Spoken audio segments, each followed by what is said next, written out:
Hello, I'm Nathan Bond. Welcome to Impact Factor, a seminar series that explores what research universities do, what's expected of their faculty, and what sort of changes we could expect if we became a research university. As you probably know, Texas State University was designated by the state of Texas as an emerging research university in 2012. That means that we will eventually apply to the state for full research university status. If we become a research university, we'll have an easier time attracting even better students and faculty. We borrowed the term impact factor for our series title because that term is used to measure the scholarly influence of academic journals. And research university faculty are generally required to place their publications in high impact factor rated journals. So, what would Texas State be like if it became a research university? How would things change? What would the regents expect of our faculty? This seminar series is designed to answer those questions. And to do this, we'll bring you one seminar each month during the fall semester. I'd like to turn the program over to Dr. Tom Grimes, Professor of Journalism and Mass Communication, who will introduce today's seminar. Tom? Thank you, Nathan. Grants, specifically research grants. These come with being a research university. As Texas State University makes its way toward qualification as a Tier 1 state institution, faculty will have to take grant acquisition into account. Grants are so important at research universities that getting them is actually more important at some of those universities than publications for the purpose of tenure and promotion. What we want to do on this edition of Impact Factor is figure out who the faculty are who should be concentrating on grant acquisition, what the role is of grants in scholarship, and will grants ever trump publications in getting tenure and promotion at this university. Stephen Seidman is the Dean of the College of Science and Engineering. Now that's ground zero at Texas State for grant acquisition.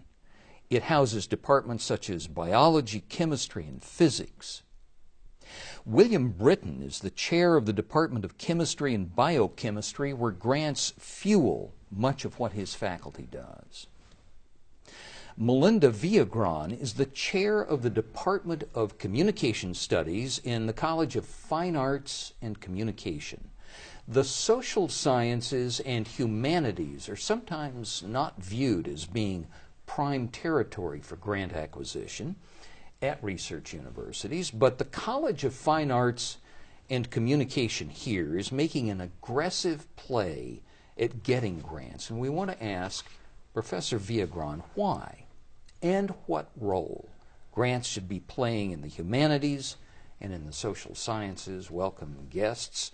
Let me tell you a quick little story and then just ask you to react to it. In the late 80s, I think late 80s, maybe early 90s, I was applying for National Science Foundation grants and not getting anywhere in the ballpark. And I finally called up the case officer at the Cognitive Studies Division and said, "What gives?" And he said, two things don't give with you. He said, the first is you have no predicate research that convinces us you know what you're talking about. We don't know that you know what you're talking about. You need to have a line of programmatic research in what was then impact factor. Well, they didn't have impact factor rated journals back then, but in prime journals with clear evidence that you are moving your field before we're going to give you a grant. And then two, a lot of what you want to do, you don't need a grant for it. You can find the money elsewhere. We only give grants to people who have to have them or it's not going to get done. What do you think of? Well, here's the question I want to ask. A lot of Texas State faculty don't have that predicate research. They just don't have it. I don't know how many don't have it. You'd have to go through each CV. But how's anybody going to get grants here if you don't have that predicate research first? Your opinion. Well, in my college, you're not going to get hired if you don't have the potential to have that research. In the sciences, almost no one is hired these days without 2, 3, 4 years of postdoctoral research experience at a research university or a lab. They will have a string of publications already, or else they won't get looked at. And therefore, then they're in a position to do what you said, to start applying for grants. That's the case in almost every department we have. And that's also the reason you have startup funds, is to get the predicate research, to get the grants. They allow them to have a period of time when they're early in their career to execute the research, get the results. Is that what the startup funds are for? It's for an that, intention, for yes. that kind of unfunded research? It's to build Correct. the laboratory. For example, a mathematician being hired in my college will get very little, if any, startup funds. He doesn't need it. A chemist may get a very large sum of money, or a biologist, or a physicist even more, to build the laboratory. Without the laboratory, they can't do the work. And this is the idea, I think, that you're speaking to in the social sciences, is that oftentimes we can do our research without grant funding. But I think as people realize the tremendous opportunity that comes with partnering with people who are more associated with grants, like the College of Science or others, you get a chance to not lead a grant necessarily, but to be part of a grant and gain that experience and gain the publications that will eventually lead to you being a viable PI. Yeah, it took me from 1989 to 2002 before I first got my first MINH grant, and then National Institutes of Health grants. I had to build that record first, and I just don't. It takes time to do it. You talk about a lack of publications. I mean, and then let me add to that your earlier comment about grants being more important than publications. If you don't have publications and grants, but certainly with not sufficient publications, you have no hope of staying here. So any young faculty member is going to have those publications to get grants. But that's not true in your unit. In my college. In my college, we're hiring faculty that come immediately with 6 to 8 publications already. We're hiring very good scholars that just don't have the grant experience that you're speaking of. So my challenge is to help them plug in, maybe again not as a PI, but helping find places where their research is in line with more traditionally fundable research, and to also look for funding opportunities that are maybe, we don't have Natural Partner, we don't have a National Institute of Communication like we have NIH, we don't have National Science Foundation like we have NSF. But to say that communication isn't central to the delivery of healthcare is ridiculous, or to say that scientists don't have to explain what they do and why it's important, we know that's not true. And so my success came from finding ways to plug in an existing research program. I mean, I had the scholarship to bring to the table, I just didn't have the funding experience. So making that next step is kind of where I'm focusing with junior faculty members. Is there a danger, and I want to center with Professor Viagran on this, because she's not like you all, where you either get the grants or you have to work crossword puzzles. You can't do what you want to do. You can be a mathematician. Yeah, or be a mathematician, exactly. And that is this. With our emphasis, Texas State's emphasis on grants, is there a chance that someone's research agenda is going to be illicitly bent and distorted toward only those areas that can be funded by grants, whereas they could do the intellectual work in areas that don't require grants? Well, I think all research is funded by something, and if we come with the assumption that it's funded by the state of Texas, then we're probably not living in 2015. I mean, we have to find opportunities from a variety of sources to bring dollars in to do the research that we want to do. So if you bring good scholars in that already have the training and the record of research, and they have a young program, I don't think that they're necessarily going to be swayed too much in any one direction without really thinking through, how does the work I want to do line up with the opportunities that are available? I mean, that's an okay question, but it's not the only question. I mean, certainly you have to have resources to do research, and that's never changed, and it's never going to change. It's just where the resources come from. What about this notion? Well, let me back up and put it this way. When I was at the University of Wisconsin-Madison as a faculty member, there were a lot of obvious grant acquirers there, and all I heard, or almost all I heard, were the gnashing of teeth about how I'm just eaten up by grants. I'm constantly, hat in hand, looking for grant money. And then as one chemist put it to me, he said, then the only worst thing about applying for a grant is getting it. Because then you have to administer it, and you get these people you have to deal with. But I will bet you that if you ask that same person, how did they feel the day they got their first NSF grant, they would consider it a big deal. I remember when I got my first NSF grant, it was almost a bigger deal to me than getting tenure.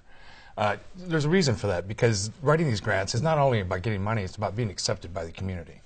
In other words, putting your best ideas out. I mean, your very best ideas, things that are risky to you, things that you're not even comfortable with, maybe that they're not foolproof at this point.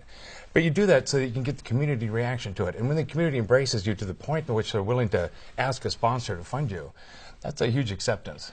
Almost more than publications in a way. I will say that when you get an NIMH grant or an NIH grant or an NSF, I got a little mini grant, I didn't get the full NSF grant.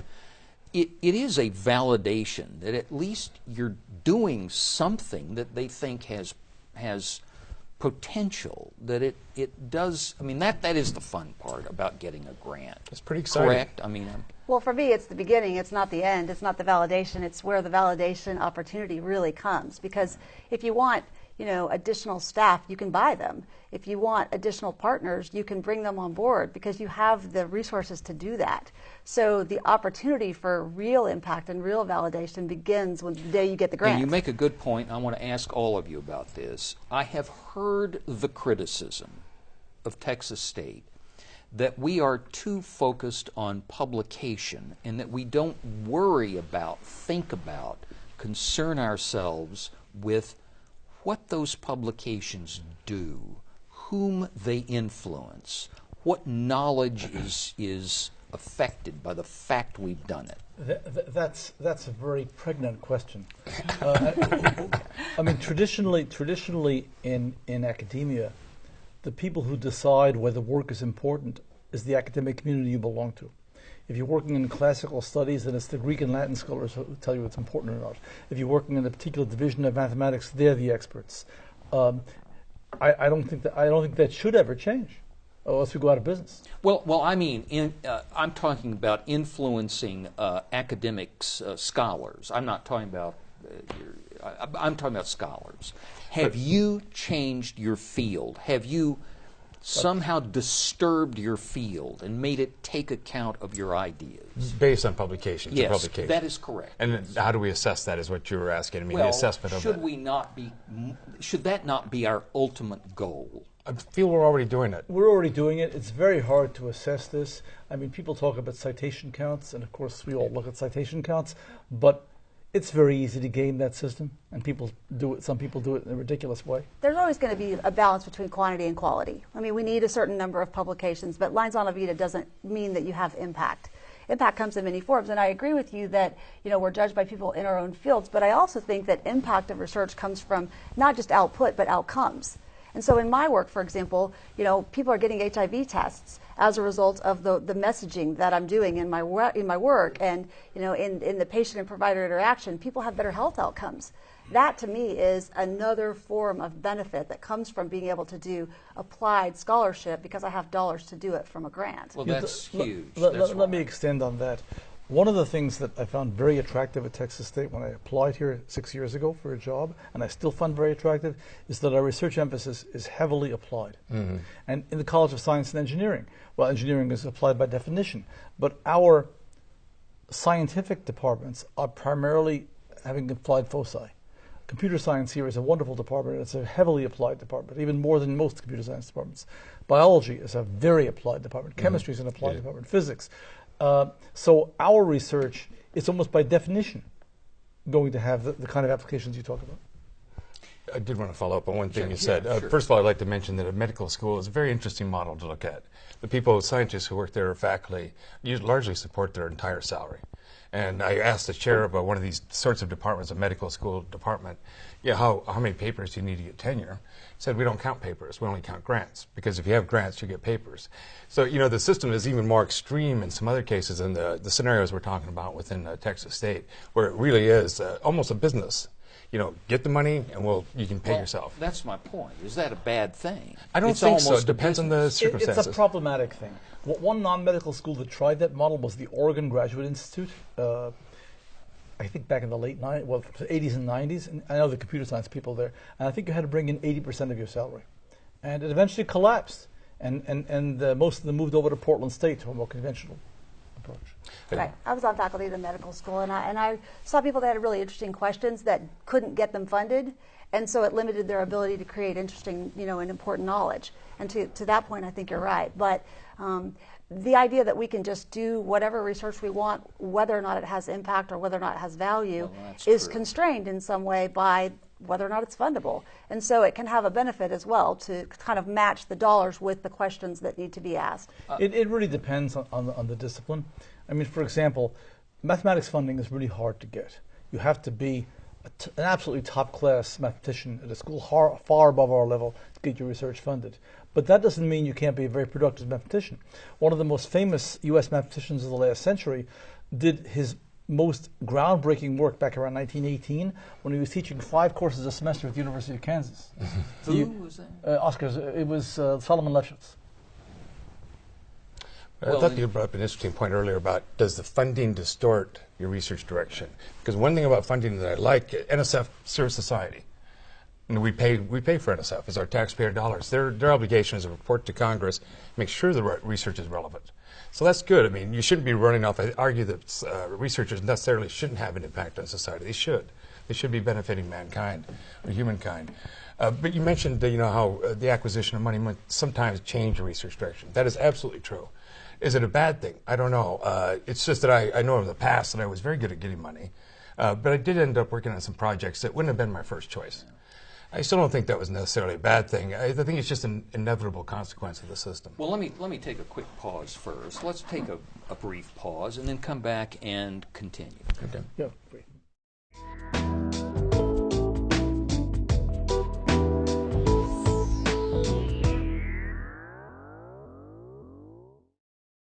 Welcome back. I'm Tom Grimes. With me is Stephen Seidman, the Dean of the College of Science and Engineering, William Britton, the Chair of the Department of Chemistry and Biochemistry, and Melinda Villagran, the Chair of the Department of Communication Studies in the College of Fine Arts and Communication. A question I want to ask. Do you think grants will ever become the acquisition of grants will ever become more important than publications for tenure and promotion at this university? I could start. Start. It depends on the department. Well, it's hard to answer the question absolutely. Even now, the Department of Biology will not tenure someone unless they can bring in enough funding to support their doctoral students, which implies grants. They have to be able to support their laboratory. Yeah, I think we put it in our department. You must acquire sufficient extramural funding to support your research program. There's lots of ways you can state it, but yeah, I think it depends on the department a lot. Yeah. Dr. Villagran. I certainly hope that grants won't become more important than publication. In 'cause I our think, area. Yes. Right. From my perspective, every scholar has a responsibility to develop a scholarly profile that will involve several different things. So it includes, publication in peer-reviewed outlets. It includes the ability to create knowledge that's relevant and the application of that knowledge, being a public expert and citations of your work, and grants. And all of those things are important, but I don't think that an emphasis on quantity of dollars or quantity of publications would be in our best interest, as opposed to really thinking about both the quality of the work and the quantity of the work in conjunction with each other. And to my knowledge, there's never been a finite and universal formula for getting tenure. And I hope that that will be the case in the future, that everybody will be looked at slightly differently, given the nature of their discipline and the constraints on what they can do and then what they do within that. This may be a bit too inside the room here, but tell me what you think about this. At both universities I worked at for 27 years before I came here, University of Wisconsin-Madison, Kansas State University, one of the complaints was among grant getters where the grants had administrative overhead is at the university, I go out there and I work my back off for these things, and then the university skims it off and gives it to people. One of the people who was complaining to me called the skim off. The skim off goes to the malingerers in the university who don't go after grants, but they get my grant money. Well, is that a fair criticism, or no? It's not a fair criticism. Well, we're going to hear it here eventually. Well, day. I'm sure we will, but where does the indirect cost money go? The provost assures me it doesn't go to him. It goes to the vice president for research. It goes to the dean. It goes to the department, and some goes to the investigator. What do the first named do with the money? Well, there isn't a week that goes by that someone doesn't ask me for match on a grant proposal, a promise to contribute N dollars if the grant is funded, or to help with an additional piece of equipment they need to do the work they're working on, whether they have a grant or not. And because the funding in the college has been sufficient over the last few years, those pots are relatively full. My pot and the chair's pot and the vice president of research's pot. So I can generally say yes to those questions. So the money is going back to the current or future researchers. Okay. I've never felt like the overhead was somehow disappearing into a black hole that wasn't relevant. I mean, we need well, laboratory. it may not be here. Yeah. I mean, we may have a different system. But I mean, laboratory-based people or experimental people need so much space and equipment and utilities. I mean, you got to pay. Somebody should pay for that. I mean, as opposed to just having an office as a faculty member. Professor Viagran brought up something in the previous segment that rang a bell with me. The president of this university, Denise Trouth, was testifying before the Texas State Legislature. We're a biennial state. The legislature meets once every 2 years. And she was testifying for university support. And she said the question the legislature has of the presidents of the 56 or 58 state universities is, what are your faculty doing for our people, our state of Texas citizens? They don't care about theory. They don't care about methodology, publication numbers. They want to know, what are you doing to make our lives better? And I wonder if that is a state of Texas conceit. Do we worry more about that here than elsewhere, you think? Well, I think one thing that's interesting about your comment is that that's a justification, or a rationale for why it's important to have grants, is that if you get a grant from the Texas Department of Safety, for roads, whatnot, you're helping society. In other words, by getting money from a sponsor, it's already arguing that you're doing something valuable for society, because oftentimes that's taxpayer money. So I think that's an interesting way to look at grants, is that they almost direct you to things that will benefit, the larger society. Well, that's clearly, what you're up to. You're trying to actually cure something, make somebody feel better, right? Right. So the grant I have currently is from Substance Abuse and Mental Health Services Administration, which is part of HHS, and so I get federal dollars that I bring to the campus to do two things: one, research, and two, programming. So I'm testing messages and programming that will ultimately impact our students. So we're able to expand the visibility of the importance of understanding. In my case, it's hooking up while impaired. So students who drink alcohol sometimes make bad decisions. I know that's shocking, but it happens. And so when you're impaired and you engage in risky decisions, then sometimes the consequences of that are HIV. So in my case, I was able to bring federal dollars to our campus that have the dual goal of getting publications for my team, but really the goal is to have impact for our students. And so it kind of really merges the teaching and research missions that we sometimes see as separate, because it does sort of both. It allows me to infuse research into the teaching mission and services to the campus while getting publications and bringing dollars. Well, Dean Seidman, let me kind of twist the subject of the question just a bit for you. If you're the dean, it's got a tenure promotion case has got to go through you, or it ain't going to happen. It does go through me, yes. And the question is, when you're looking at a tight case, is there any bias, any lean-to towards someone who is actually fixing something in society versus someone who's doing more theoretically oriented research? I've never seen a case like that.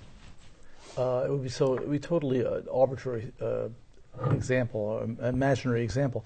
Remember, the focus in the College of Science and Engineering is really applied science.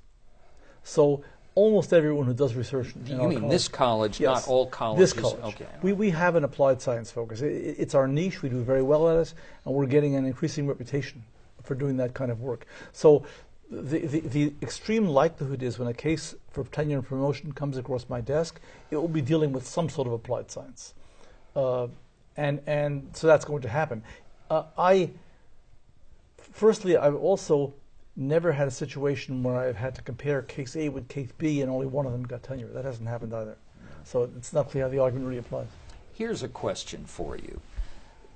Undergraduates do watch this broadcast. Some do. And one of the things that you two talk about that's kind of scary to me even today is this notion about having to get grants to support your faculty position. And if an undergraduate is looking at this broadcast now, trying to make the decision whether to go into one of the basic bench sciences and realizing that you've got to go out and do the tin can to keep your position, and saying to himself, herself, I don't know about that. I don't think I want to get involved in that. I mean, you can understand why somebody might want to veer off into something more in our line, Dr. Viagran's line and mine, where you can have a decent life with self-funded research. You know, right or wrong? Wrong, I think. Okay. Firstly, you can speak to this even more than I can. We put large numbers of undergraduates in our research laboratories. We do. Every faculty member in chemistry and biochemistry has a number of undergraduates. Same thing is true in biology. So undergraduates acquire a love for doing science early. And that love, if it is fiery enough, can carry them on through graduate study and doctorate and postdoctorate. If they're so much enamored of doing the work, doing the science, it shouldn't be surprising that they're going to have to find the funding to make that happen. So you're saying you immunize them early Yes. to grant getting. In a Is way. that what you're saying? In a way. I think it's a great job to be a professor. I mean, being a professor is a wonderful job because if you can accomplish these goals and achieve these scholarly activities, you can pretty much choose your area of research to some degree with these constraints. That is an opportunity to be an entrepreneur, and I think that's a very exciting opportunity for undergraduates, that you can actually kind of control your destiny. That's unusual in any occupation. What we do, sorry to interrupt, there's one thing I wanted to say. What I think we do in this college, maybe in all colleges, is we try to get students on fire, excited about their subject, whether it be chemistry or biology or computer science or engineering or mathematics. Now, if you're on fire to do mathematics, to become a creative mathematician, you will do that even without funding. And no mathematics department will insist on you getting funding. They want to see your publications. That's the universal thing, is that when you have a love of research, you will do research. Now, you use the term self-funded. I don't know very many people that do self-funded research. I think they do university-funded research or salary-funded research versus grant-funded. A Christmas check my parents gave me to do the most influential piece I've ever done. But typically, the more funding you have, the more opportunity you have to really scale a project and do something that has impact. And so it's incredibly empowering to think that I can do the work I want to do. I need to convince others to help me do that. And once I have that funding in place, that I'm going to be able to do the kind of work I want with the partners that I want and to have the impact that I want because the funding is in place. Then let me turn this on you. Do you look at these two gentlemen here and say, you know, I'm kind of better than they are because I've got a part of my discipline that doesn't require funding if someone chooses not to go into an area of academic work that would require funding? I mean, don't you feel freer, more free than these poor devils here who are tied down to grants? No, I just don't see it that way. I think we're all tied down to whoever is paying the bill. And so if you have a university-funded model where you're freer, you're really not freer because you're constrained because you have a lack of resources in some cases to do the work you want to do. So the alternative is you get grant-funded, and then perhaps you have, you know, the ability to do some things, but you have then two sort of bosses. So there are probably pros and cons to both. And it depends on which model you use. But there's no such thing as freer. They're just different constraints and different opportunities either way. Well, there would be freer in your college. You don't like grants? Go into mathematics. Well, I mean, you described... in which case, if you want to make a success of it and you want your chair to give you a lower teaching load, you'd be very good at doing mathematics and demonstrated by your peers accepting your papers. But, you know, Tom, you kind of described this, correct me if I'm wrong, but as a burden, grantmanship as being a burden. I look at it as an opportunity, you know, a chance, you know, to do the way it was just described earlier. So I look at it differently. I come at it from a different angle than as a burden. That's a fair comment. I mean, the grants that I've gotten, I viewed them, all of the auditing and all of the hanging over my shoulder, to looking at what I'm doing and how I'm spending the money, it kind of got on my nerves. I mean, I kind of wish I had stayed in French translation and not gotten into the grant thing. You see, you would have been superseded by Google Translate. Well, that's right, and I wouldn't have a job because I could go to Google Translate. You're living in the world that I live in that you all might not be as familiar with. So if somebody asks you to drive from here to Fort Worth, you say, well, that's easy, and you can drive to Fort Worth because you have the map and the road.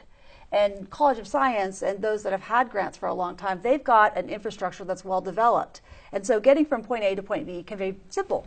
We don't have that. We're in our early stages of developing that. So it can be a little bit more challenging, and that's why you go, but as we get more grants and as we build that infrastructure, we'll become more entrenched in that mission like they are, and that's what I think will happen. Well, let me leave the last question with you because these two gentlemen have answered this question. You, in order to get a job in their units, you have to be on the grant track. You just can't do this with Christmas money.